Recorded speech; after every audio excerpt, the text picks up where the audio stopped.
यांचं एक famous quote आहे, if you don't find a way to make money while your sleep you will work until you dye.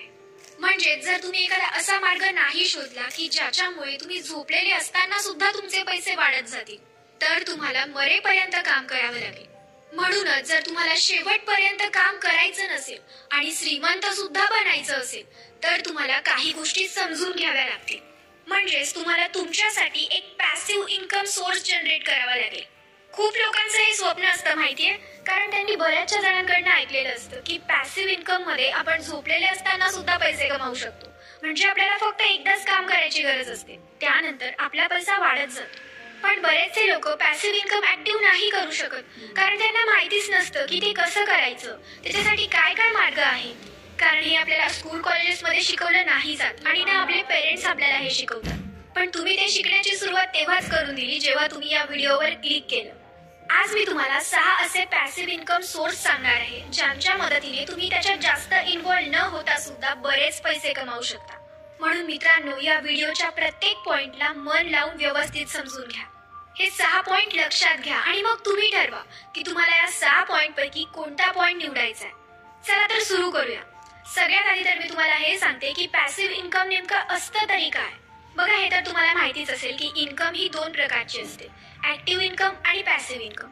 Active income म्हणजे आपण जोपर्यंत काम करतो तोपर्यंतच आपल्याला पैसा मिळतो. जसं एखादा जॉब असेल, एखादं दुकान असेल, मजदुरी असेल, जोपर्यंत तुम्ही जॉब करत राहाल तोपर्यंत तुम्हाला सॅलरी मिळत राहील. पण ज्या दिवशी तुम्ही तुमचा जॉब सोडला तुमची सॅलरी येणं सुद्धा बंद होऊन जाईल. जोपर्यंत तुम्ही मजुरी कराल तुम्हाला पैसे मिळतील, एक दिवशी मजुरी करणं बंद तर पैसे येणं सुद्धा बंद. म्हणजे असं कोणतंही काम की ते आपण करू तोपर्यंतच आपल्याला पैसे येतील, त्याला ऍक्टिव्ह इन्कम असं म्हणतात. आणि पॅसिव्ह इन्कम ते असतं ज्यामध्ये आपल्याला जास्त इन्व्हॉल्व होण्याची गरज पडत नाही. आपण कमी इन्व्हॉल्व असलो तरी आपल्याला पैसे येत जातात. आता सपोज एखादा सिंगर आहे, त्याने एखादं गाणं बनवलं तर जोपर्यंत लोक ते गाणं ऐकतील तोपर्यंत त्याला पैसे येत जातील. जसं एखादा ऍक्टर झाला, प्रोड्युसर झाला, आता जसं त्यांनी एखादी मूवी बनवली तर जोपर्यंत लोक ती मूवी बघत असतील तोपर्यंत त्यांना पैसे मिळत जातील. म्हणजे असं कोणतंही काम जे तुम्ही एकदाच करतात पण त्या कामामुळे आयुष्यभर तुम्हाला पैसा मिळत राहतो, त्याला पॅसिव्ह इन्कम असं म्हणतात. आय होप की तुम्हाला पॅसिव्ह इन्कमची बेसिक कन्सेप्ट समजली असेल. मग आता फायनली मी तुम्हाला ते 6 पॉइंट सांगणार आहे ज्यांच्या मदतीने तुम्ही तुमचे पॅसिव्ह इन्कम सोर्स जनरेट करू शकता. नंबर 1, कंटेंट क्रिएशन, जे मी करतेय. आता हा जो व्हिडिओ मी बनवलाय, हा व्हिडिओ जोपर्यंत चालेल, जोपर्यंत लोक हा व्हिडिओ बघत जातील तोपर्यंत मला याची इन्कम मिळत राहील. मित्रांनो, जेव्हापासून जिओ आलाय ना, कंटेंटचं क्रेज खूप वाढलंय. प्रत्येकाला व्हिडिओ बघायचे असतात. एंटरटेनमेंट साठी असेल, नॉलेज साठी असेल, एखादी इन्फॉर्मेशन मिळवण्यासाठी असेल किंवा मग एज्युकेशन साठी असेल, कुणी ना कुणी काही ना काही व्हिडिओ बघत असतात. म्हणून जर तुमच्यातही अशी एखादी स्किल असेल जी तुम्ही लोकांना समजवू शकता, ज्याच्यात तुमची आवड असेल, ज्याच्यात तुमचा अभ्यास असेल, तर तुम्ही सुद्धा कंटेंट क्रिएट करून युट्यूबवर अपलोड करू शकता. आज मी हा व्हिडिओ बनवते तर लोक आजही हा व्हिडिओ बघतील, 5 महिन्यानंतरही बघतील आणि कदाचित 5 वर्षानंतरही बघत राहतील. म्हणजे फक्त एकदाच केलेल्या मेहनतीमुळे मला नेहमी थोडे थोडे का असेना या व्हिडिओ मधून पैसे मिळत राहतील. म्हणून जर तुम्ही असं केलं तर काहीच महिन्यात तुमचे सुद्धा व्हिडिओ चालतील आणि तुम्ही सुद्धा यातून पैसे कमवू शकता. काही महिन्यानंतर ज्यावेळी तुमचे 1-2 व्हिडिओ चालायला लागतील, तुमचं चॅनल मॉनिटाईज होईल. त्यानंतर तुम्ही जितकेही व्हिडिओ अपलोड करणार त्यातून तुम्हाला रेव्हेन्यू जनरेट होईल आणि जोपर्यंत लोक तुमचा व्हिडिओ बघतील तोपर्यंत तुम्हाला त्यातून पैसे मिळत राहतील. आणि एक व्हिडिओ बनवल्यानंतर असं महत्वाचं नाहीये की तुम्ही त्याला युट्यूबवरच अपलोड करा, तुम्ही त्याला फेसबुकवर सुद्धा अपलोड करू शकता. म्हणून कंटेंट क्रिएशन सुद्धा एक खूप जास्त चांगलं पॅसिव्ह इन्कम सोर्स बनू शकतं. जर तुमचा यात इंटरेस्ट असेल तर ट्राय करून बघा. पुढचा इन्कम सोर्स जो कुठे ना कुठे युट्यूब सोबतच जोडलेला आहे तो म्हणजे अफिलिएट मार्केटिंग.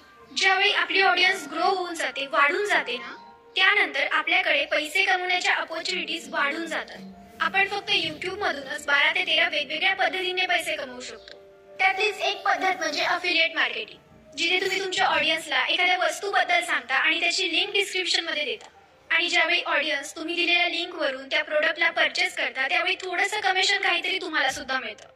म्हणजे आतापर्यंत तुम्ही फक्त ऍडसेन्स मधून पैसे कमवत असाल तर अफिलिएट मार्केटिंग नंतर तुम्हाला यातून सुद्धा पैसे मिळायला लागतील.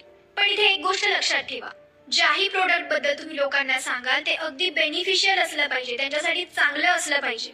तुम्ही फक्त पैसे कमवण्यासाठी कोणत्याही प्रोडक्ट बद्दल लोकांना सांगाल तर यामुळे तुमची इमेज खराब होऊ शकते आणि असं करणं मला योग्यही वाटत नाही. म्हणून लोकांना कधीही एखादी जेन्युइन गोष्ट सजेस्ट करा. Number 3, rental income. Rental income हा इंडियामध्ये खूप जास्त फेमस इन्कम सोर्स आहे, जिथे एखादा व्यक्ती प्रॉपर्टी विकत घेऊन त्याला रेंटवर देतो आणि मग त्यातून त्यांना प्रत्येक महिन्याला प्रॉफिट मिळत असतो आणि यांची इन्कम खूप असते. आणि महत्वाचं नाहीये की रेंटल इन्कम ही एखाद्या रिअल इस्टेट मधूनच येईल. तिच्यासाठी अजून वेगवेगळ्या पद्धती असू शकतात. आपण एखादी अशी गोष्ट शोधायची जी आपल्याकडे असेल आणि लोकांना तिची गरज असेल, मग तुम्ही त्या गोष्टीला रेंटवर देऊ शकता. जसं आजच्या टायमाला लोक त्यांच्या गाड्यांना ओला सारख्या कंपनीना रेंटने देतात. आणि आपल्या लहानपणी आपण एखाद्या शॉप मध्ये व्हिडिओ गेम खेळायला जायचो. तिथे आपल्याला अर्धा तास गेम खेळल्यानंतर काहीतरी पैसे द्यावे लागायचे. किंवा आपण सायबर कॅफे मध्ये जायचो, जिथे काहीतरी कम्प्युटरवर काम करून आपल्याला काहीतरी पैसे द्यावे लागायचे. तर हे सुद्धा रेंटल इन्कम मध्येच येतं.